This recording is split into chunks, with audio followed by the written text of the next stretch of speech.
છોટાઉદેપુર નગરને જોડતો બ્રિજ જર્જરિત બન્યો. ક્વાંટ તરફ જતા બ્રિજના 9 નંબરના કોલમને નુકસાન.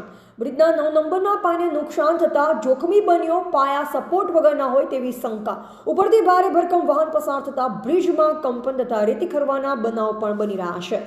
છોટાઉદેપુર નગરને જોડતો ક્વાંટ તરફ જતા સ્ટેટ હાઈવે 62 ઉપરનો ઓરસંગ નદી ઉપર બનાવવામાં આવેલ છે, જે ઘણા વર્ષો જૂનો છે, જેના ઉપરથી રોજ અસંખ્ય વાહનો પસાર થાય છે. છોટાઉદેપુર નગરને જોડતો બ્રિજ જર્જરિત બન્યો છે. ક્વાંટ તરફ જતા બ્રિજના 9 નંબરના કોલમને નુકસાન થવા પામ્યું છે, જ્યારે મોટા વાહનો પસાર થતાં નીચે પાયાના ભાગે કંપન થતું હોય તેવી પ્રજાની ફરિયાદો ઉઠી છે. ક્વાંટ તરફ જતો 9 નંબરનો પાયો નુકસાન થતાં જોખમી બન્યો હોય અને પાયા સપોર્ટ વગરના હોય તેવી શંકા પ્રજામાં સેવાઈ રહી છે, જે તસવીરમાં પણ સ્પષ્ટપણે જણાઈ રહ્યું છે. છોટાઉદેપુરથી ક્વાંટ તરફ જતો જિલ્લા પંચાયત કચેરી પાસે આવેલો બ્રિજ જર્જરિત જોવા મળી રહ્યો છે. બ્રિજના પાયા ઉપર મોટી તિરાડો જોવા મળી રહી છે, ત્યારે સળિયા પણ બહાર આવી ગયા છે. મોટા વાહનો પસાર થાય ત્યારે પાયાના ભાગે કંપન થતું હોય અને કાંકરી ખરતી હોવાની ફરિયાદો પ્રજા કરી રહી છે, ત્યારે તાજેતરમાં પાયાને વધુ નુકસાન થતું હોય તેમ લાગી રહ્યું છે.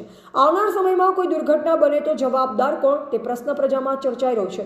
સદીઓ વીતી ગઈ છતાં બ્રિજ અડીખમ, પરંતુ રેતી માફિયાઓના પ્રતાપે બ્રિજના પાયા પાસેની બધી જ રેતી ખાલી થઈ જતા હવે ફાઉન્ડેશન 20 ફૂટ સુધી દેખાવા લાગ્યા છે અને સળિયા પણ બહાર આવી ગયા છે. એવા ઇમરાન મિર્ઝા, સંબંધ ભારત ન્યૂઝ, છોટાઉદેપુર.